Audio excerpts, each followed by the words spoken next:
నమస్తే, welcome to BRK news. నేను మీ మధు. ఈరోజు మనతో పాటు ప్రముఖ డాక్టర్ ఎంజెడ్ఏ అస్కరీ, ఎండి యునాని వారు మనతో ఉన్నారు. మగవాళ్ళలో సెక్స్లో వచ్చే సమస్యలు ఏంటి, వాటికి పరిష్కారాలు ఏంటో వారి మాటల్లోనే తెలుసుకుందాం. సార్ నమస్తే.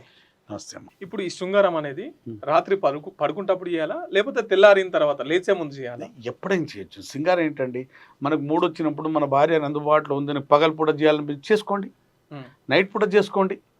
ఇక టైం లేదమ్మా. అంటే ఎక్కువ పిల్లలు పుట్టడానికి ఏ టైంలో చేస్తే ఎక్కువ పిల్లలు పుట్టే అవకాశం ఉంది? పిల్లలు పుట్టడానికి ఏమంటారంటే, ఇప్పుడు కన్సీవ్ అయ్యే పీరియడ్ స్త్రీలో ఏంటంటే మెన్సెస్కు వారం ముందు, ఇప్పుడు వాళ్ళకి బ్లీడింగ్ అవుతుంది కదా, ముట్లో పీరియడ్ అవుతుంది కదా, వారం రోజుల ముందు వారం రోజుల తర్వాత, ఇది సేఫ్టీ పీరియడ్. దీంట్లో వాళ్ళకు గర్భం దాల్చదు.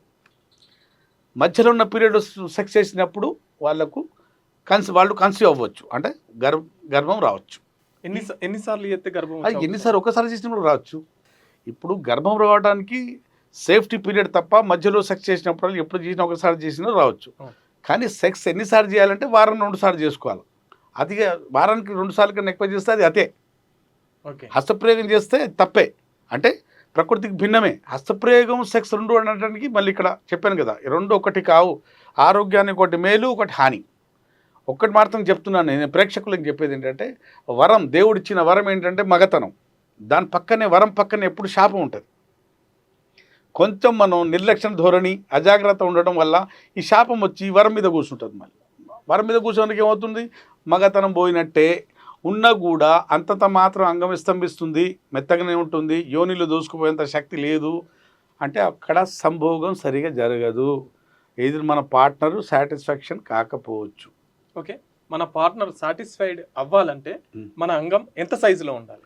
చాలామందికి ఏమనుకుంటున్నారంటే, అంగం పెద్దగా ఉంటేనే మన పార్ట్నర్, ఒక స్త్రీ సుఖపడుతుందని చాలామందిలో ఒక భావన, ఒక థాట్ నాటుకుపోయింది.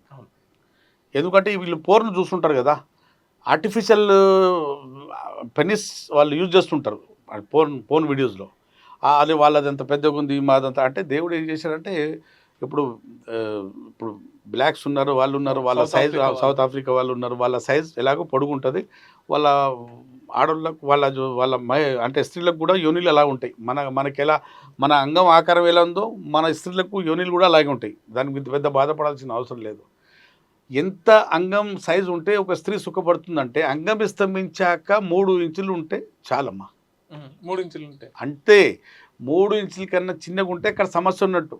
స్తంభించాక ఇక మెత్తగా ఉన్నప్పుడు 1 ఇంచు, 2.5, 1.5 ఇంచు ఉన్నా కూడా ఏం కాదు. అంగం స్తంభించాక 3 ఇంచులు ఉంటే, ఇది యోని అనుకోండి, ఇది అంగం కరెక్ట్గా 3 ఇంచులు ఇక్కడనే జీ స్పాట్ ఉంటుంది వాళ్ళకు. అసలు యోని ముందు భాగం సెన్సిటివ్. ఈ వల్వా ఉంది కదా పైన షేపు, ఈ వల్వా, కెలిటోరిస్, ఇవే సెన్సిటివ్. ఇక్కడ చాలా నరాలు, వేల సంఖ్యలో నరాలు ఉంటాయి. లోపల 3 ఇంచులకు జీ స్పాట్. ఇక్కడ రాపిడి చేస్తే భర్త కెనాల్ ఎంత ఉండమ్మా, 4 to 6 ఇంచ్ ఉంటుంది. లోపల ఆడవాళ్ళ యోని ఎంత ఉంటుంది అంటే కెనాలు 4 ఇంచు 6 ఇంచ్ వరకు ఉంటుంది.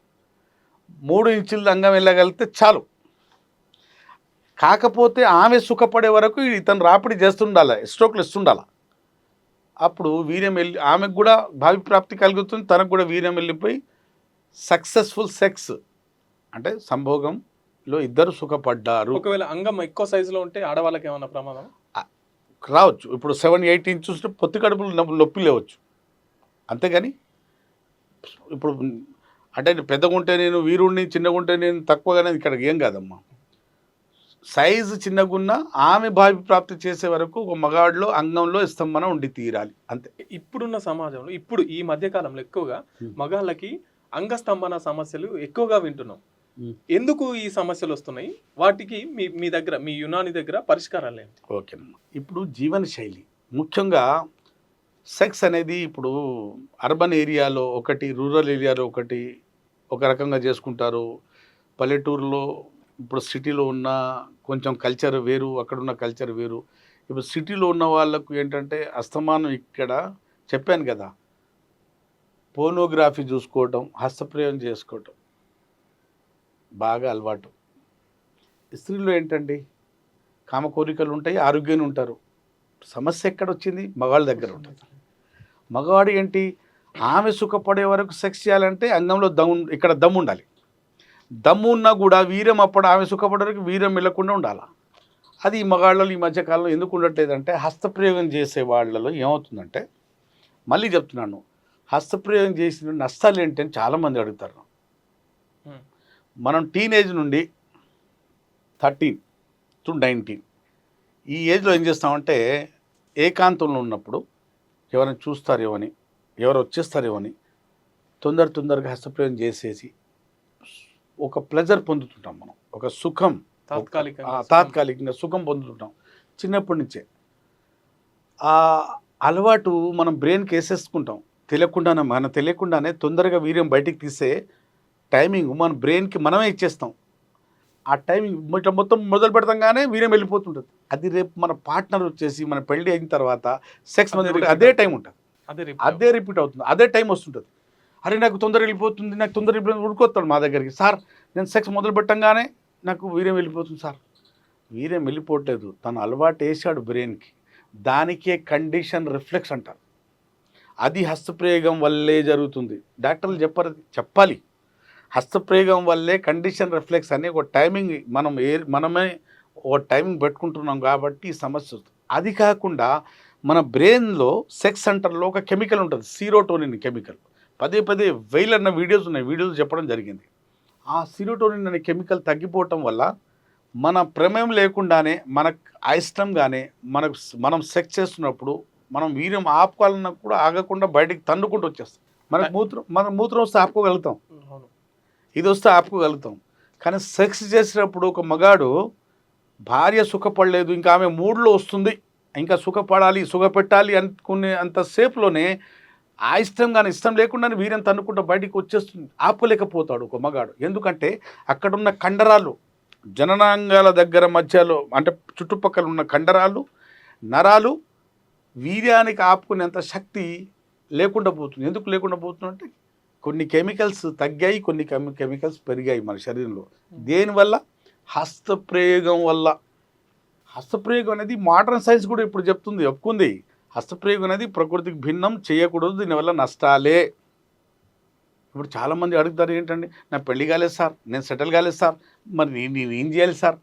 దానికి సమాధానం నా దగ్గర కూడా లేదు. అంతే కదా, పెళ్లి కాని కొంచెం భావప్రాప్తి పొందాలంటే ఏదో మెంటల్ గా కొంచెం అంతే కదా,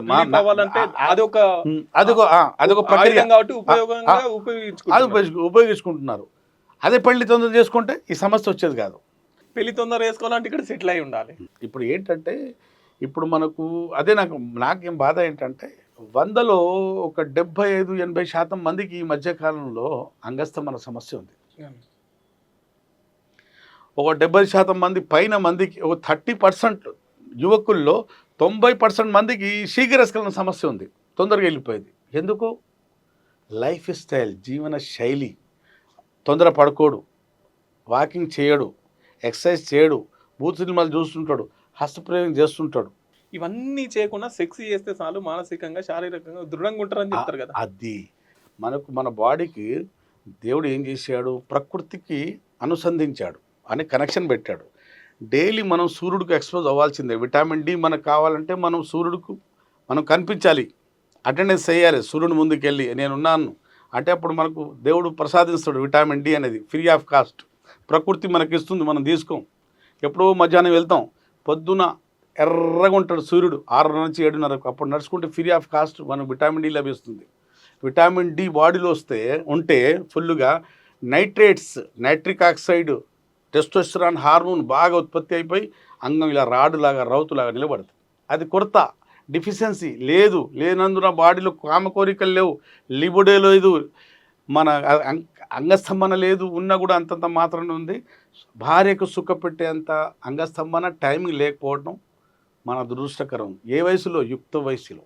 ఈ సమస్యలు ఎక్కువగా రూరల్లో వస్తున్నాయా, పట్టణాలలో వస్తున్నాయా? ఇప్పుడైతే రూరల్ పట్టణాలు 2 అయినాయి, కానీ రూరల్ ఏరియాలో తక్కువ. అర్బన్ ఏరియాలో మాత్రం బాగుంది. అర్బన్ ఏరియాలు ఇప్పుడు ఏంటంటే, మా దగ్గర ఈ మధ్యకాలంలో యువకులు వస్తున్నారు. ఎంత వయసు? 27, 28. పెళ్ళికి వెళ్తున్నాను సార్, అంగంలో స్తంభన లేదు, టైమింగ్ అస్సలు లేదు. మా లవర్ దగ్గరికి వెళ్తే ఆమె బట్టలు ఇప్పిలోగానే నాకు వీర్యం బయటికి వచ్చేస్తుంది, లేదా అంగం పెనిట్రేట్ చేసేటప్పుడు వీర్యం బయటికి వచ్చేస్తుంది, లేదా 2-3 స్ట్రోక్లకే బయటికి వచ్చేస్తుంది. సాటిస్ఫాక్షన్ ఆమెకు లేదు, నాకు లేదు, అంత గట్టితనం లేదు. ఈ యుక్త వయసులో సమస్య ఎందుకు వచ్చి ఉంటుంది? హస్తప్రయోగం, అతిగా హస్తప్రయోగం. పడుకునే వరకు ఏకాంతం నుండి భూత సినిమాలు చూసి పడుకుంటాడు. Night falls, excess night falls. అమ్మాయి ఆలోచన వస్తే వీర్యం కింద నుంచి కారుతూనే ఉంటుంది. ప్రీకం, సెన్సిటివ్ పెన్నిస్, అంగస్తంభన తగ్గిపోవటం, సైజ్ తగ్గిపోవటం, కామ కోరికలు తగ్గిపోవటం, ఇవన్నింటి ప్రకృతికి విరుద్ధంగా వెళ్ళి భిన్నంగా వెళ్ళేసి ఇవన్నీ చేస్తున్నాం, చూస్తున్నాం. చేయకూడదన్నీ చేస్తున్నాం మనం. విన్నారు కదా? ఈ వీడియో స్క్రీన్ మీద ఇచ్చిన నెంబర్కు వరల్డ్ వైడ్గా దేశాన లోకాన ఏ మూలాన ఉన్నా పెయిడ్ కన్సల్టేషన్ తీసుకొని నాతో మాట్లాడి మీరు సాటిస్ఫై అయితే మందులు తెప్పించుకోవచ్చు. లేదా దగ్గరలో ఉంటే ఉభయ రాష్ట్రాలు, తెలుగు రాష్ట్రాలు ఉండి నేరుగా నాతో కలిసి, నేను మళ్ళీ చెప్తున్నాను, ఒక బాధ్యతగా చెప్తున్నాను, యునాని సైన్స్లో యునాని వనమూలికలతో ఎలాంటి సైడ్ ఎఫెక్ట్ లేకుండా రైట్ ఎఫెక్ట్స్తో, సైడ్ బెనిఫిట్స్తో శాశ్వతంగా ఈ సమస్యతో బయటపడవచ్చు. ఓకే ఓకే అప్పటికి సెలవు ఇవ్వండి. థ్యాంక్ యూ గురుగారు. చాలా మంచి విషయాలు చెప్పినారు. సో చూసారు కదండి, ఇది ఇవాల్టి అస్కరి గారితో ప్రత్యేక ఇంటర్వ్యూ. చూస్తూనే ఉండండి బీఆర్కే న్యూస్, ఇది తెలుగుడి సత్తా. Thank you.